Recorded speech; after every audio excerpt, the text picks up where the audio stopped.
You're live? Not yet. It says live. It's going live. It's not there yet. Okay, should be soon.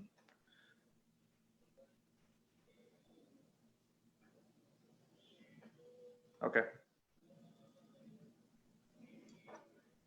Yep, we're on. You're live? Mm-hmm. Okay. Namaste, everybody, and welcome. I always wondered what a married life looked like when the couple has dedicated their life to a purpose. My name is Pooja, and I'm a Mohanji Acharya. Today, I will be conversing with a couple, Bhavani and Bimal, who are both Mohanji Acharyas and have dedicated their lives to add value to the society. Please join me in welcoming Bhavani and Bimal. Hi, namaste. Thank you, Pooja. Thank you so much for joining us. Thank you. Thank you for hosting us. So my first question actually would be, how did you meet each other? Well, we met very early in mid 90s. We met through an actual mutual friend, and she introduced us and say, hey, maybe you guys should hang out with each other, maybe go catch a movie or something. And we said, well, I kind of said, okay, fine, sure, let me ask her out and see where this goes. And it's 2020 now, and that experiment has gone this far. So it was spontaneous. It wasn't something that we thought we were gonna be there forever, but it just turned out that way. It was meant to be. So the mutual friend was. So the mutual friend was, we started off with mutual friends, and then eventually we moved away from the mutual friend because the mutual friend had other problems with our little relationship, and they were, both our friends, and then we started hanging out a little bit more together. So that kind of phased out by itself, and we just stuck together. I think her role in our life was just to bring us together. Yeah. So she was my best friend, and at that time I was only 15. And she asked me that she knows a boy who's a Hindu, because I'm a Hindu, right? So she said, I know a boy who's Hindu, but only problem is he's from Kerala. I know you're North Indian, but he's from Kerala. I said, okay, it doesn't matter to me. I was a child at that time. So yeah, I'll go out with him. So silly it sounds now, right? Silly kids. Yes. So I said yes, and then we met, and I wasn't really fancy to see the way he looked. And it turned out that we're still together, and we had a lot of ups and downs, and which is in every couple's life. There were many chances to be going our separate ways, but we kind of stayed together, and now we're Acharyas. Now we're here.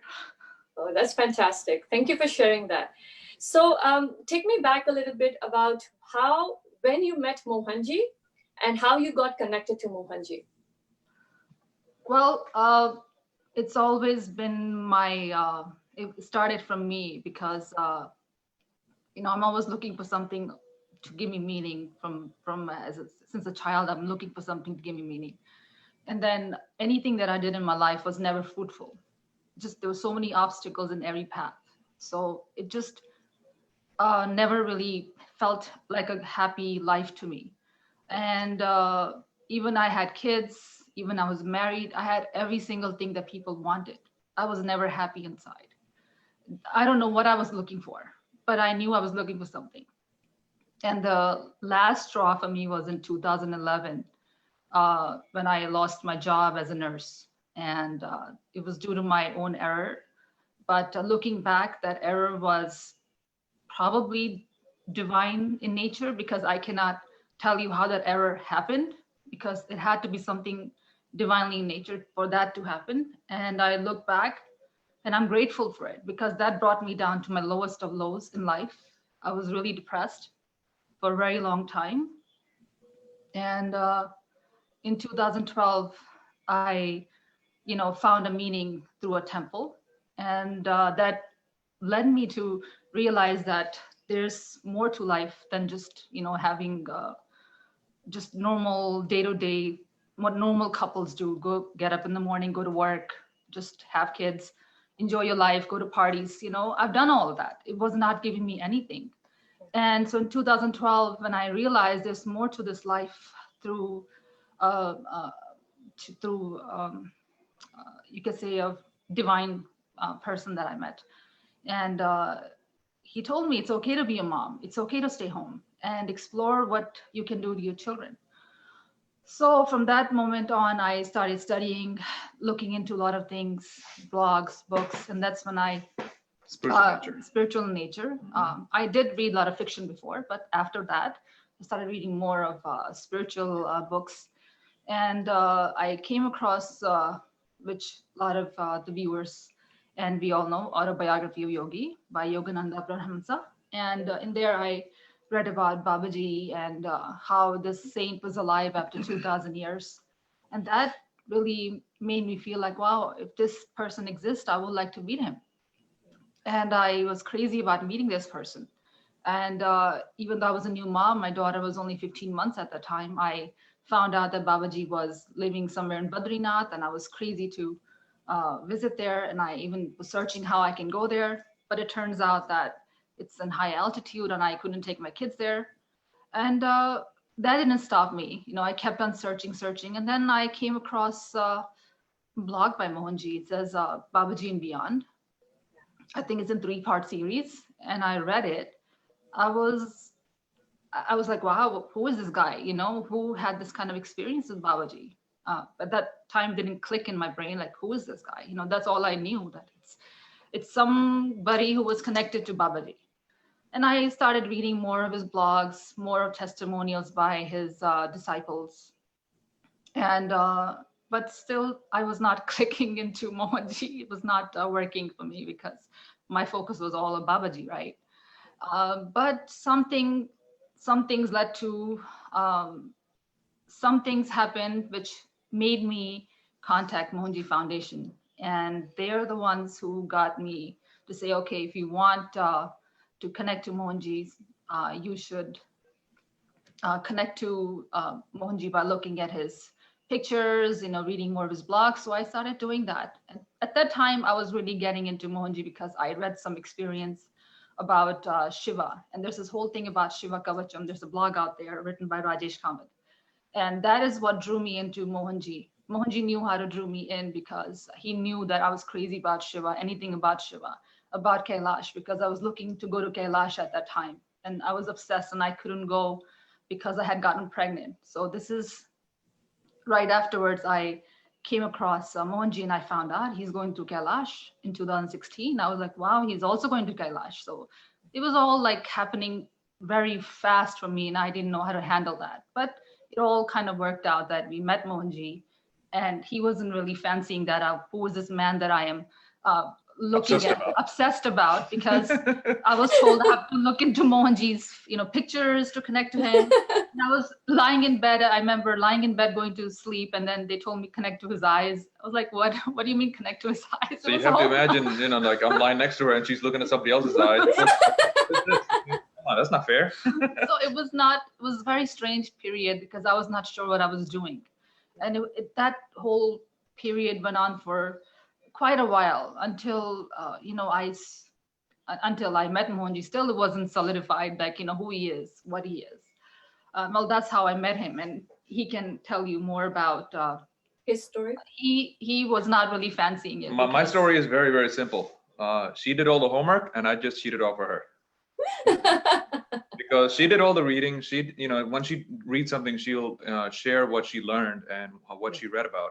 So even though I didn't read all the blogs that she'd read initially, I got to know who he is through those blogs and through what she said, what she described of him. He's never read anything. Trust me, has not read any blog. Yeah, pretty much. And especially in the beginning, there was like almost non-existent. I just took her word for everything, and that was it.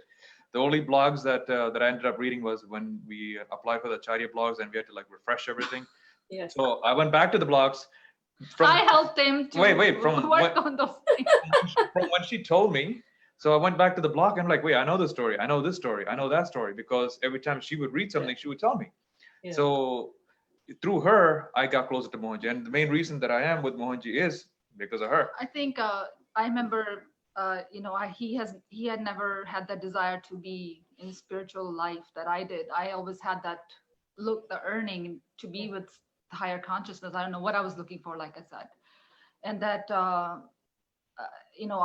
when I went to Kailash with Mohanji, he said, I'm going to come with you. It's like, what do you mean you will come with me? What is your desire to go to Kailash? You never cared for it.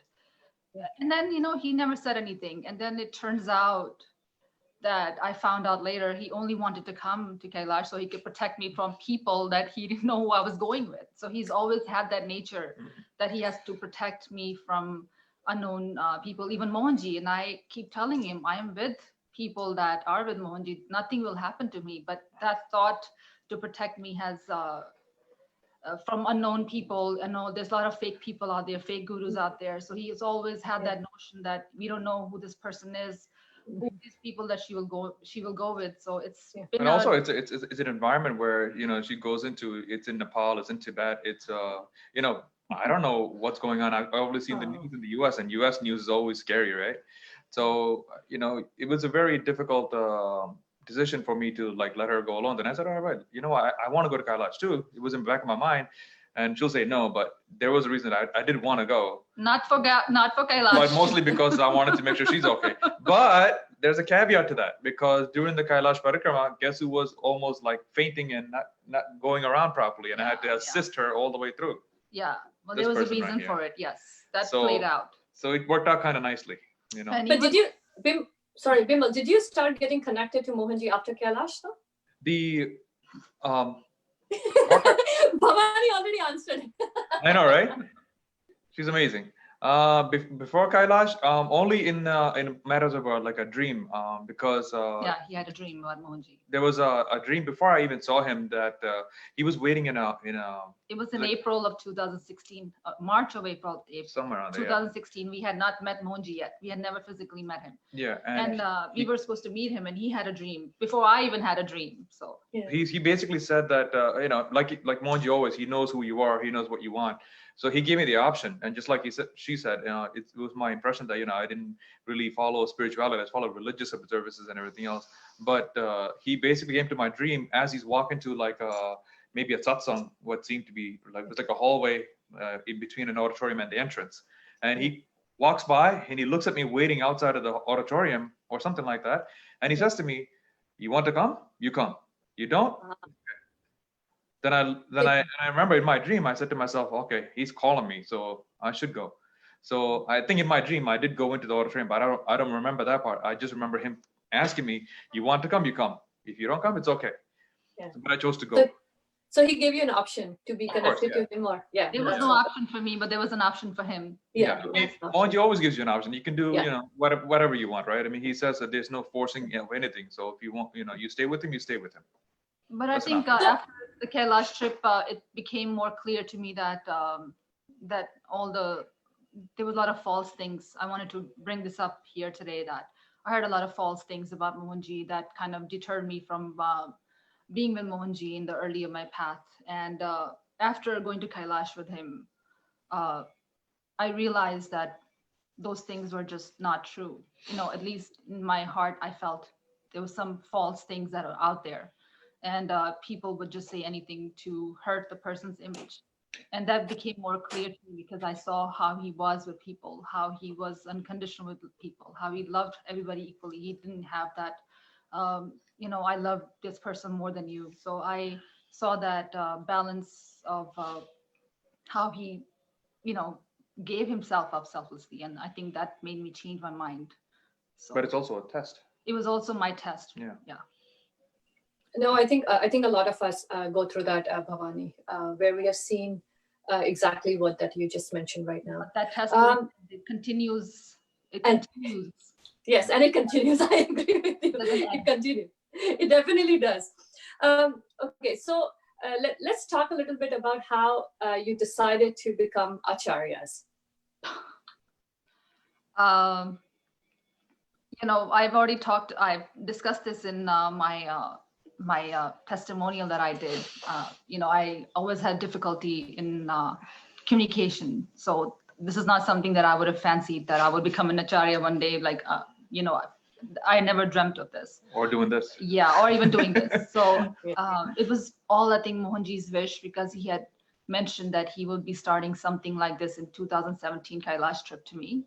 And I believe he just gave me a brief vision of what he wanted to do in 2019, 2020, which is the Acharyas that he was going to create. But he just told me briefly that he is going to start this program where he will be teaching kids the Vedic tradition, Vedic ways of life, which was, learning the basics of life.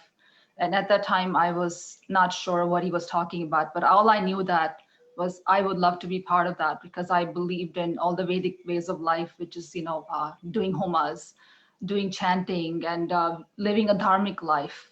So those things attracted me, and I remember saying in my mind, wow, I would love to be part of that. And I told him I want to be that, and then when the Acharya training was announced, I was like, yeah, that's definitely not me. I saw the SOP, definitely not me. I'm not doing any of these things, even though I was living the life of an Acharya already, because my life, I've always lived like an Acharya. Yeah. Because I always had that lifestyle, Right. regardless So- of the title. But the only thing was this communication aspect, because it's a public platform like what we're doing. And I was not comfortable with the public platform. And that's when I said, I'm not going to do this. But I was recommended by my country head, and then she said, I would like you to apply. I think you'll be good. And I listened to her and I applied and I left it up to Mohanji, and then and here I am. But what surprised me most was that he said he wanted to be an Acharya. I was like, No, because the way I looked at it is what she mentioned already. It's like a checklist of things for Acharyas to do, right? So I looked at her checklist and I'm like, oh, wait a second. You do this, you do this, you do this, you do this. Okay, fine. Public speaking, we're going to work on that. And I was thinking about it in a way that it's opposite for me, where I have done very public speaking and teaching manners. So in that aspect, I thought, all right, fine. I got that area covered. She's got everything else covered. So I thought, okay, fine. We could work this out somehow. We could help each other, fill in the voids where we're lacking. And then we thought, why not? And we both, I think you applied first and then I applied, and we both got accepted, and that was that. It was just something that kind of comes together. There was no plan initially to do any of this. This was not something that I had envisioned. People asked me one time, I do a lot of counseling with people, and somebody asked me, did you want this? What do you do in your life? I said, I get up in the morning and my life is as an Acharya. She's like, is this what you want in your life? I was like, well, I have no choice. This is what I live for now. I have no other way of living. So people, they have a hard time understanding that there is a life in this. It's just not a normal life, but I think it's a fulfilling life, and it gives me a lot of happiness. Even though it's busy, it gives me a lot of happiness and content. It's the new norm now. It's for us. This is the normal life for us now. Yeah. But we're going to touch on that as well. So a little bit about. So when I'm just hearing your story and I'm thinking, here you are, have a full-time jobs, you are doing, you have a family, you have spend time with each other, you have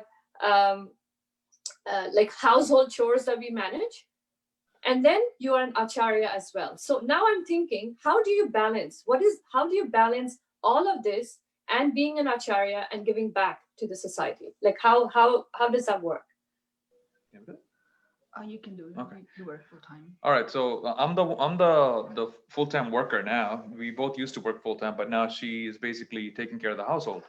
Yeah. So that's a balance right there itself, because I'm allowed to go out there and work and not worry about the home, because I know I have somebody at home taking care of the home and taking care of the kids.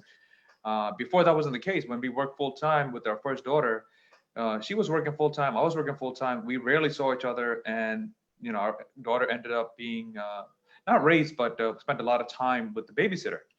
Yeah. So knowing that she's home after the nursing job, that it was a big comfort that I know I can go out there and work. I can work my two jobs and not worry that the house is falling apart, because I know the mother is there. That's the most important part of this whole scenario, that I can have somebody to rely on. But also there comes to a point where there are situations where she cannot do something, I'll do it, or whenever I can't do something, she'll do it. And we'll both get our opinions about what we're doing, how we're doing, and how to do something. And it's just a cooperative team effort that we have. But also with the kids obviously notice that our time is being occupied being acharyas, because she ends up talking a lot of hours a day, almost every day, talking on the phone. And yes, it is disturbing. Me personally, I kind of like get upset at her for taking all the phone calls all the time. But at the same time, I know that's what she has to do. That's her job, right? So I'm not that busy with the phone calls, and I let her, because she's the healer of the family. She does a lot of that counseling and healing, and I do less of that. I do more of the practical life of having the home and working and earning a living and making sure that everything is set. So it's a balance between us two. So it's, yes, she does more of the spiritual aspect, and I do more of the real world working aspect. So it's a team effort. No matter how you look at it, you cannot do one. Well, it's very difficult, extremely difficult to do it all on your own. It's very hard. So if you have somebody there to assist you, it's a lot more easier. Do you want anything? Yeah, I think him going to work and me not physically being out there, that really gives me the comfort of knowing that, okay, I don't have to be in the rush of life to make money. And because I was never attached to those things, I never really enjoyed those things. So for me to go to work, it would really pain me. And I'm not sure if I was ready to do that after my incident in 2011. It was a very deep impact on me. But I think as even if I'm staying home, I think I am contributing a lot more to the society now than I ever did before. I, I speak to people on everyday basis, even the children that I come in contact with through my classes. They have learned a lot, and through them, I see how they're changing. To me, that's more fulfilling as Acharya or as a mother, because our life is just not to our immediate family. Mohanji says that as a couple, a lot of people get engrossed in their own immediate nuclear families, worrying about my child, my family, my husband, my mom, my dad. It's all about themselves, and life is not about that. And if we start looking at this whole world as our family, then this whole thing just becomes very easy. It's not that, if I'm talking to Pooja today, that, she's somebody different from me. I'm just helping another part of me. That's how I look at it as. And I don't mind being late for that or talking on the phone with somebody because I'm doing that. I don't see the difference. So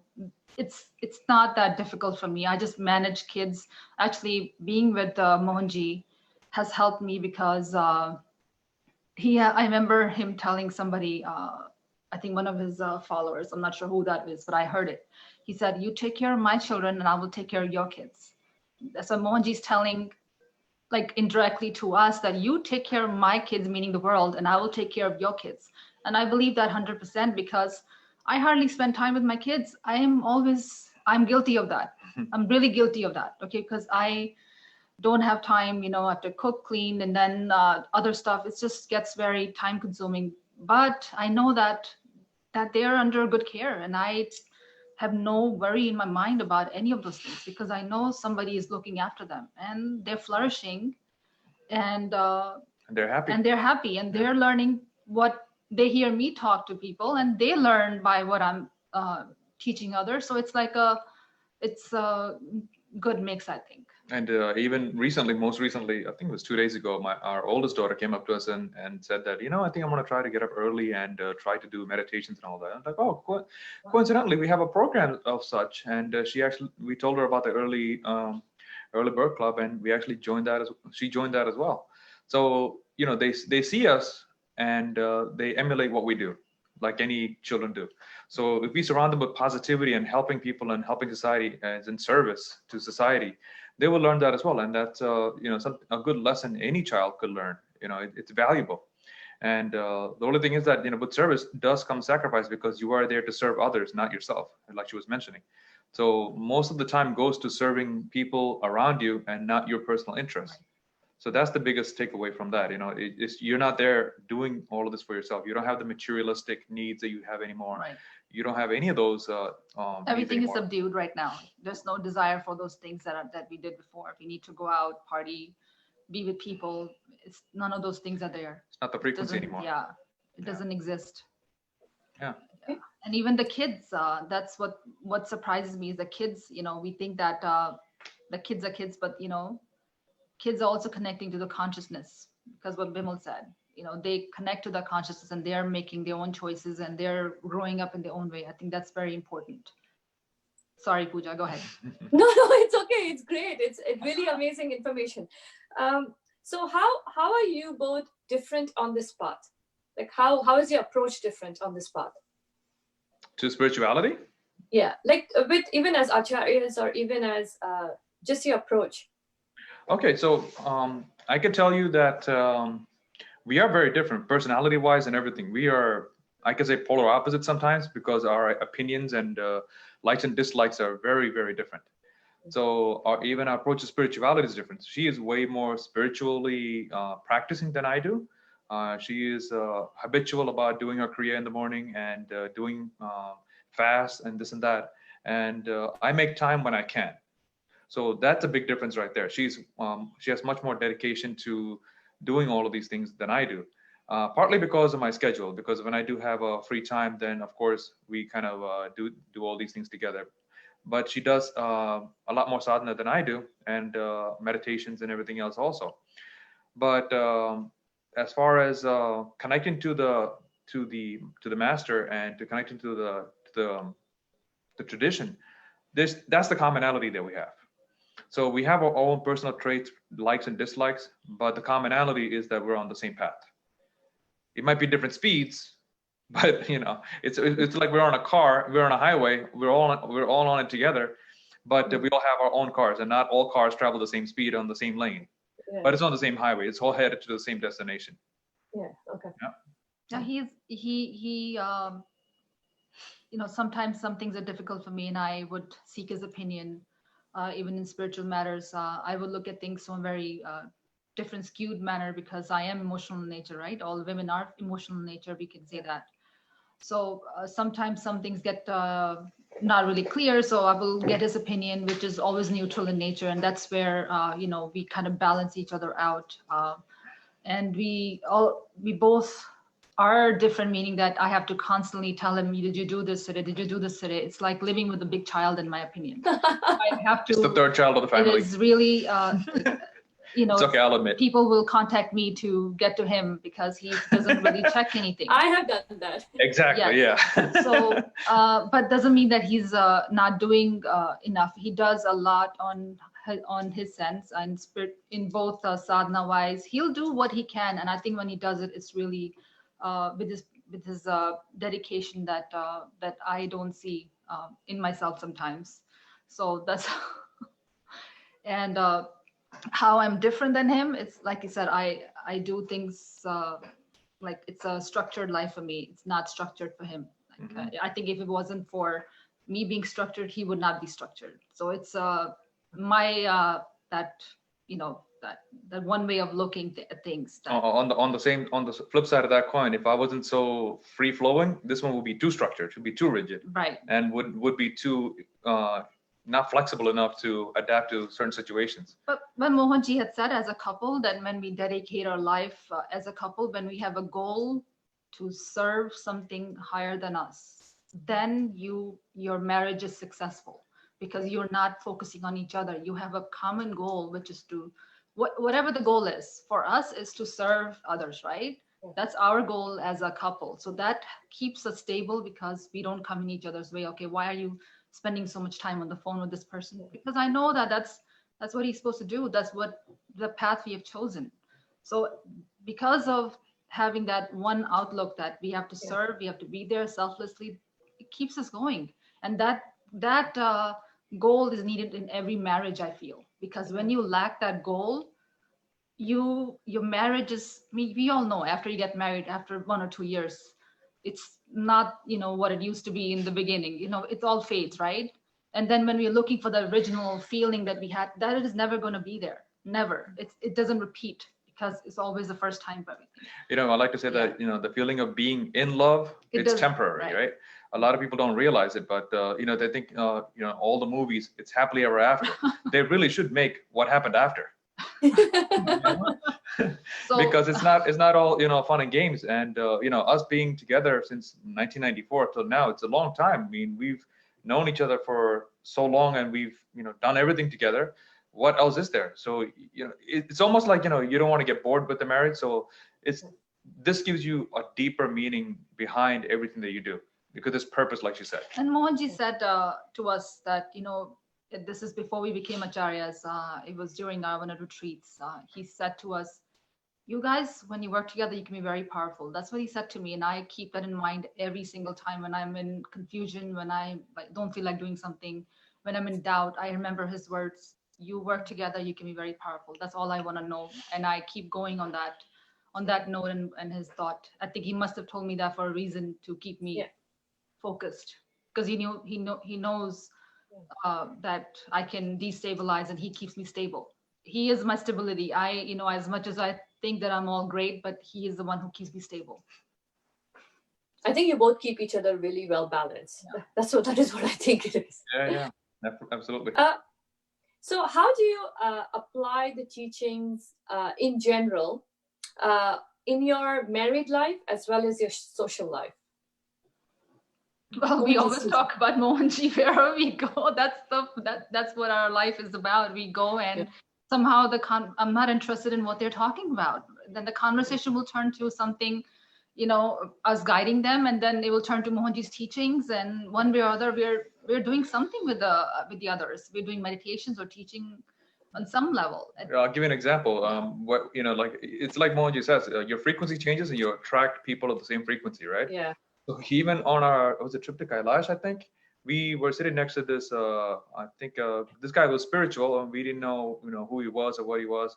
And the whole flight, basically from here to Doha, we spoke to this gentleman, and we talked about spirituality and the whole gamut of everything that has to do with spirituality. And he turned out to be a Christian priest from Kerala, I think. I don't remember. Yes, he was from Kerala. And it's just what happens, because those frequencies kind of tend to gravitate people of the same frequency. So when we go out and we meet people, and of course, we're around areas where you find these kind of frequencies, you tend to, converse in those manner. So it becomes very easy for us. And even when we see some people suffering, and we see the causes of it, instead of sympathizing with them, we give them solutions. How to handle any situation they have, because we have over time learned from Mohanji's guidance and talks and blogs.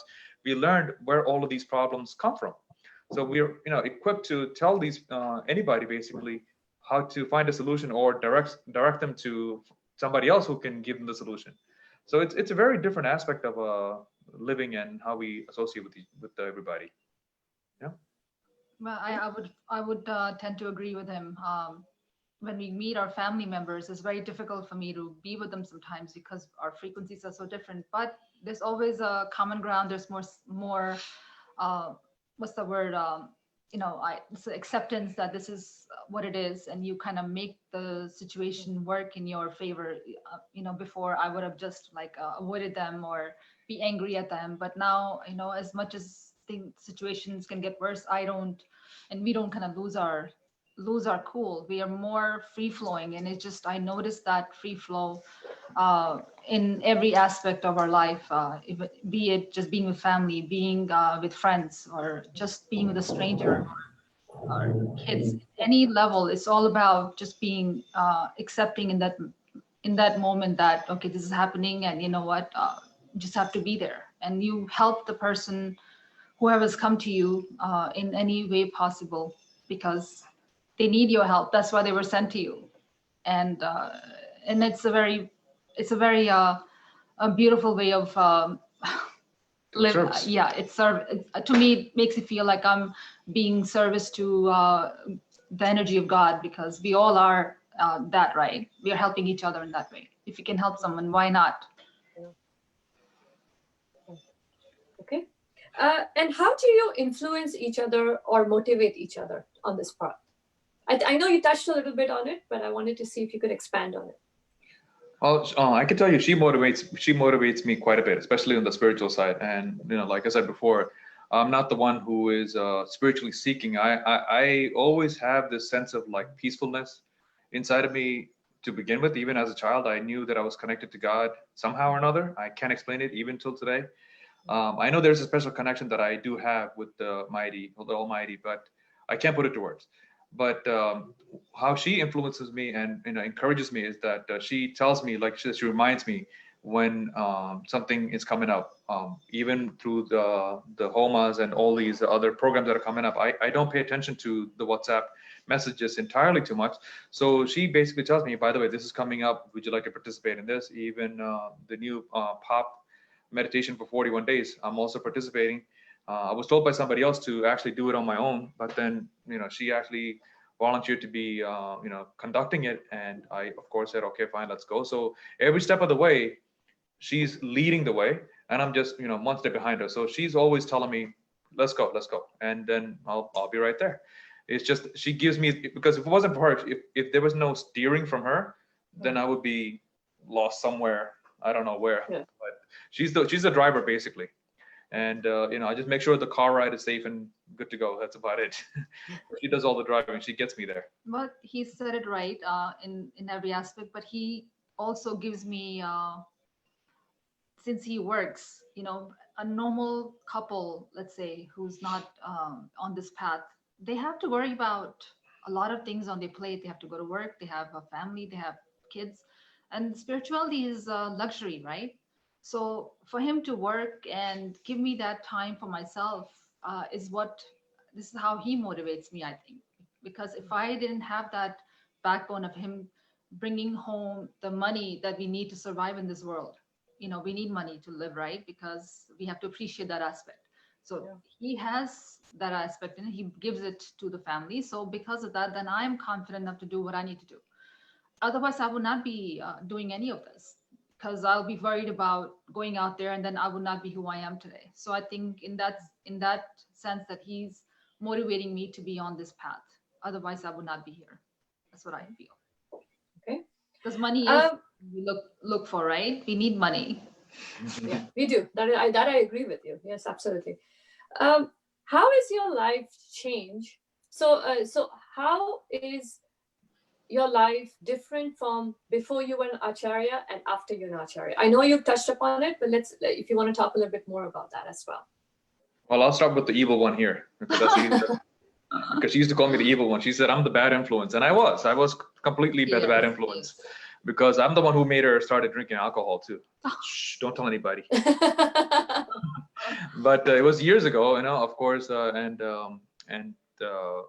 I used to eat meat. I used to drink alcohol, party all the time, stay up late, do all sorts of things, and I am not that anymore. That's a big transformation.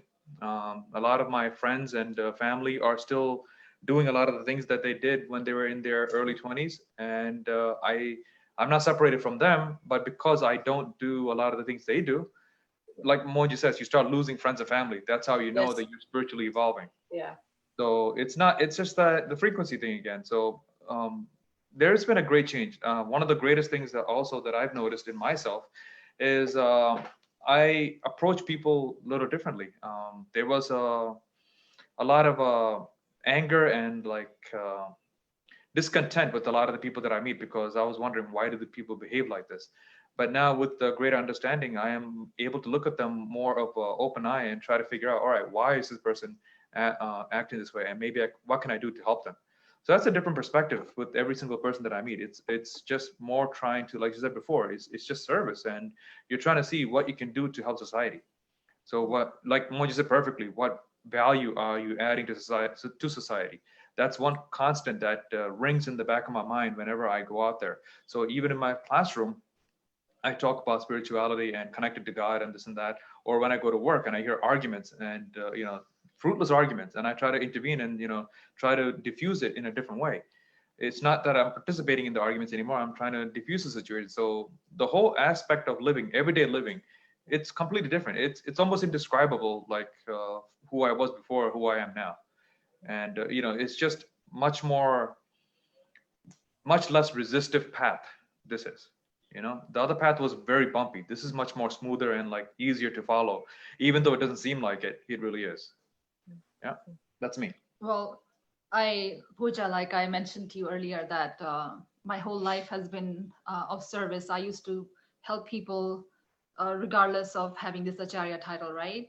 I've always lived my life helping people, but I never really got the people never really appreciated it because I became kind of overbearing for them because I always thought that I was doing, telling them the right things, which I thought were right for me, but doesn't mean it might be right for them, right? Overstep. So I was always overstepping on their bounds, and I never really realized I was doing that. It was a very bumpy road, and even before I became an acharya, that after meeting Mohanji, that those bumpy things kind of started slowly getting smoother and smoother, but those tendencies were still there. That wanting to just overstep my bounds, trying to overhelp and do things which was not needed, give my opinions when it was not needed. It was very difficult. But after the acharya training, I could tell you it didn't happen overnight. There was a lot of things I had to go through after the Acharya training that to reach where I am right now. I could tell you that there's a sense of contentment and peace and power that I feel that I have never felt in my life before. I am happy where I am, and I am not looking for anything else. I could tell you every single thing that I had looked in my life, I have that, and it's all because of being in this role. I don't know how it happened, but I know it's the whole tradition that is behind you. There's no fear left. Before this thing, before an Acharya training, there was actually before Mohanji, I should say, not even Acharya. Before Mohanji, there used to be fear in my life that, if I express my love, express my true self, or express my happiness, somebody is going to jinx it. Somebody is going to say, oh, why is this girl having everything and she's not happy? Because people judged me for having everything in life, but they never knew the turmoil I was in inside.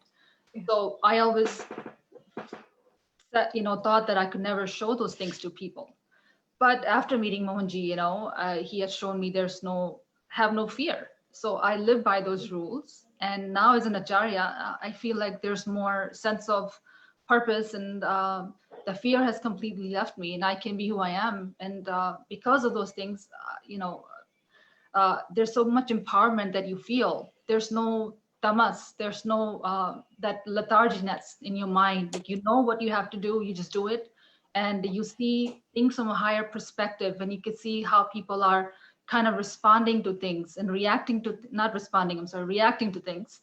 And you see things from a higher perspective. And that clarity has only come by being an acharya. And for me to speak this clearly about it, this has also come after being an acharya, because this would have never been happened before an acharya, because I begged Mohanji that I cannot speak. I told him, I begged him so many times to take this blockage from me away.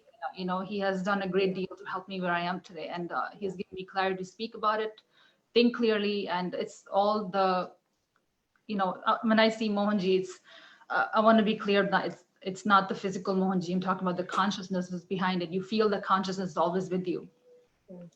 Yes, we have a picture, but his consciousness is always with us. He's always guiding us.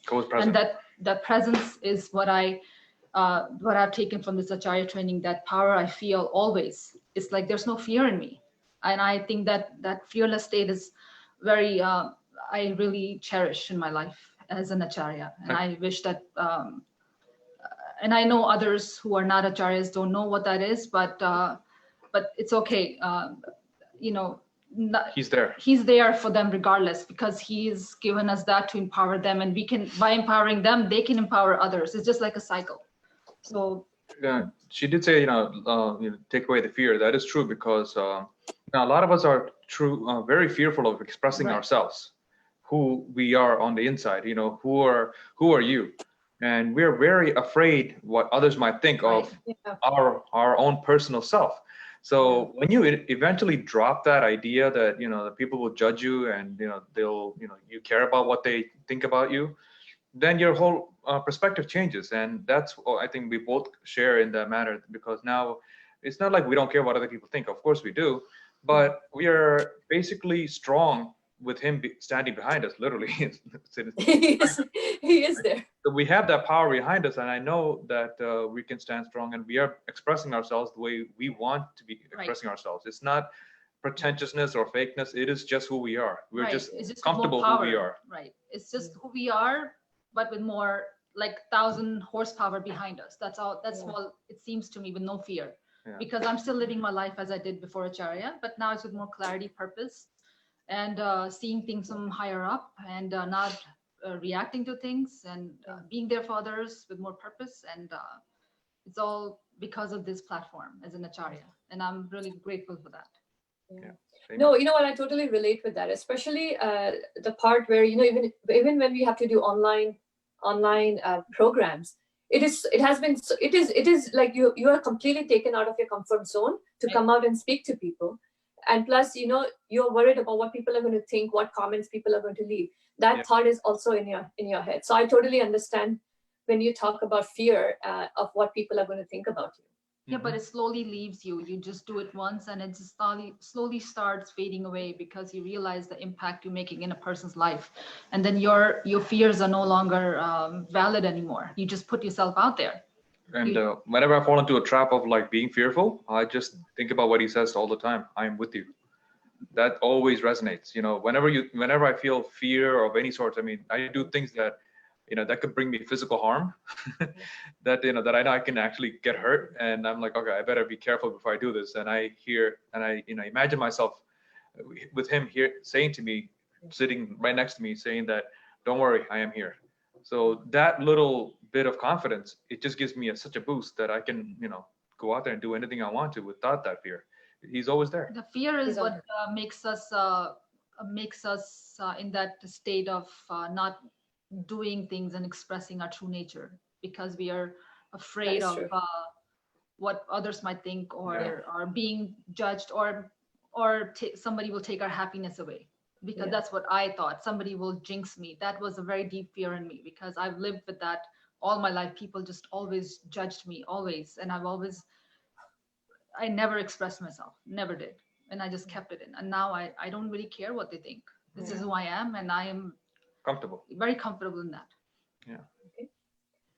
Thank you for sharing that.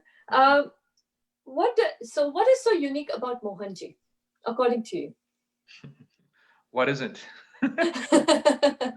He is amazing. I mean, you know, for me, like we mentioned earlier, I go from someone who was very doubtful, had a lot of apprehension about having a guru.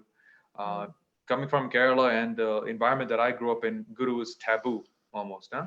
So for me to come out here and say, yes, he is my guru, and you know, this is who he is, and I promote him so much, it's a drastic change. There must be something special about him. Um, and I cannot describe all the ways, you know, that he's influenced our life and our family here. That is just amazing. You know, it's transformative what he has done for us in the last, what, 4 years. 4 years? Yeah, 4 years. I mean, it's just remarkable. So what's unique about him? Well, a lot. There's a lot. I mean, the way he speaks with clarity, the way he instructs you, what he tells you, the information that he gives you, the lessons learned from him and other acharyas who represent him, and all of his stories and blogs. It's all unique. Everything is unique, and you know, he even says it, right? You have to be unique.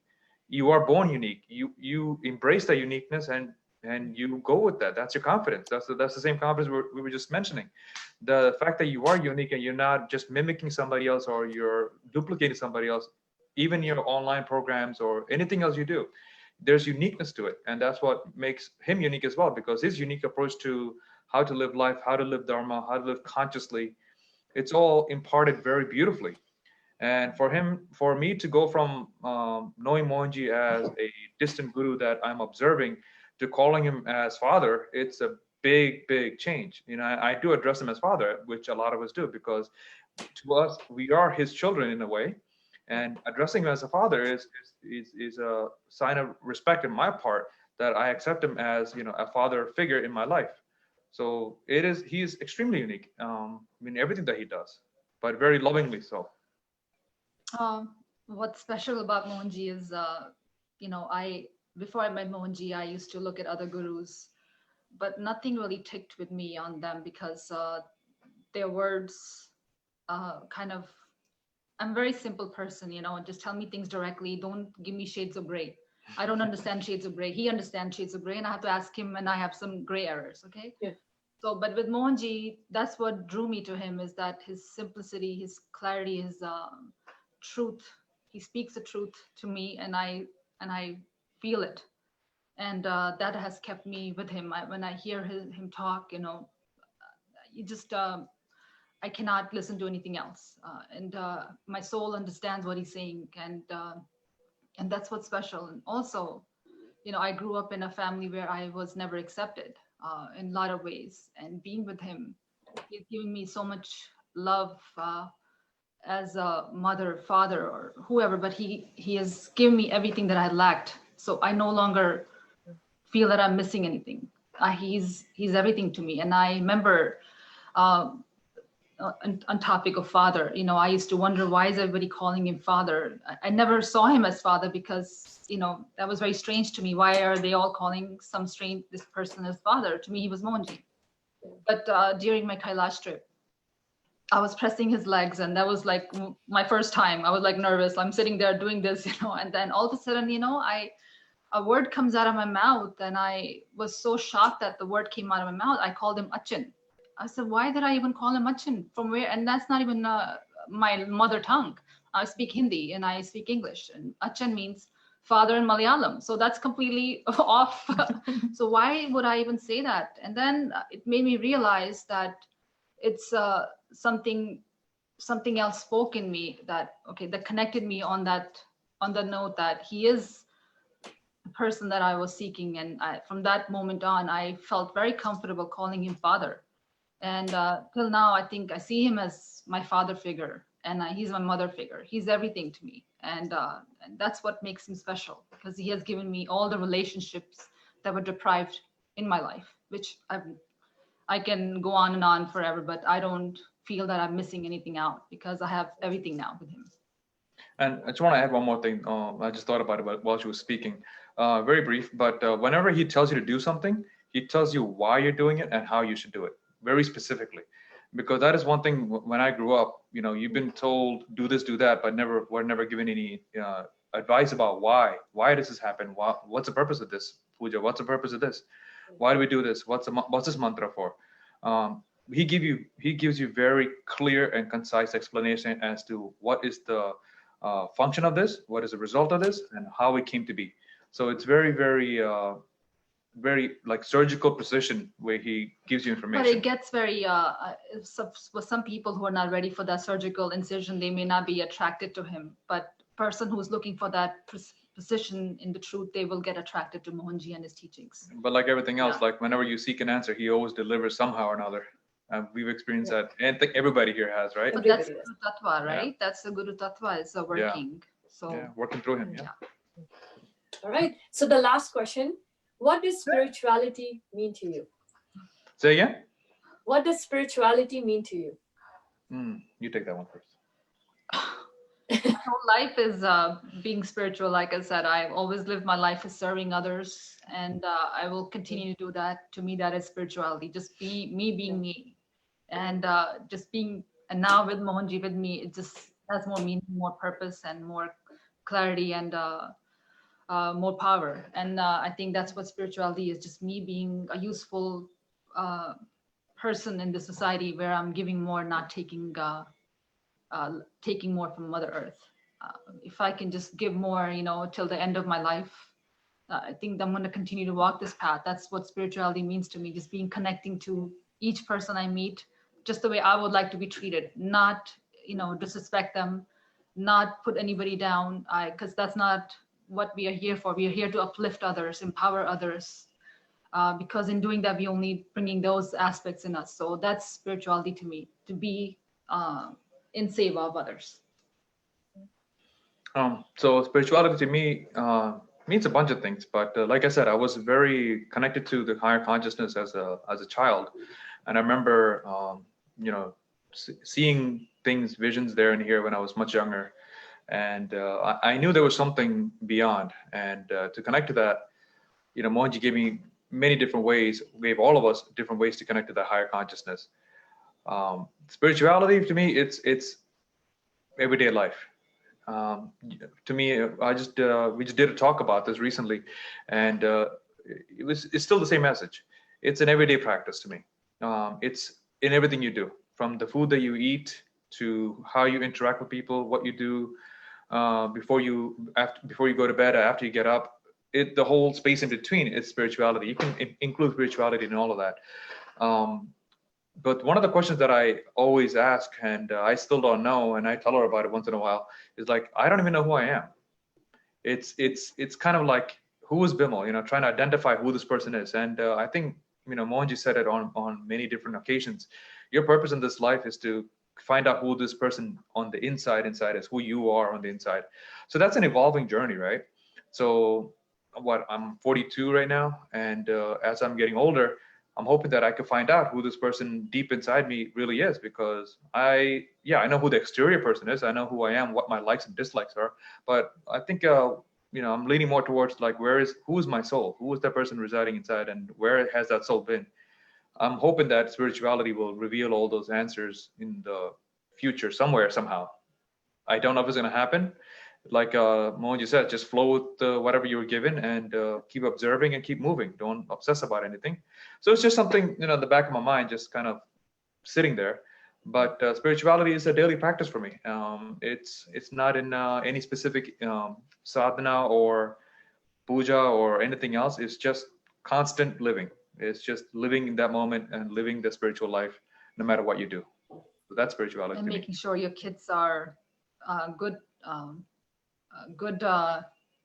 citizens to this world. That's our job, to make sure our kids are on this righteous path, because that's who they are, the next generation, right? We are going to perish, then they have to take the lead role. So we have the responsibility to teach them the righteous path, and that's what we strive to do.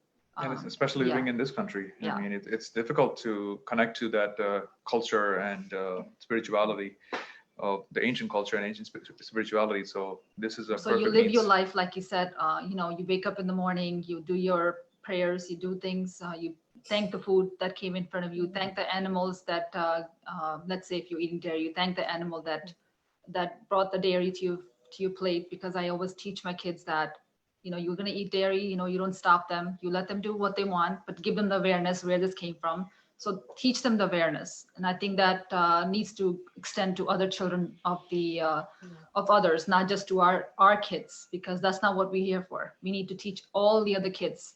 That's and they influence. They will eventually influence others to think about life a little differently. Now, we're not going out there to change the world. We're just trying to adjust the world just a little bit so that everybody becomes a little more conscious. Right. That's right. pretty. So thank you so much, Bimal and Bhavani, for joining us today and sharing your stories. To all the audience, thank you so much for joining us in this session today. To learn more about Mohanji, you can check out the official website, www.mohanji.org. Thank you, and Jai Mohanji. Jai Mohanji. Thank you, Pooja. Jai Mohanji. Thank you. Take care.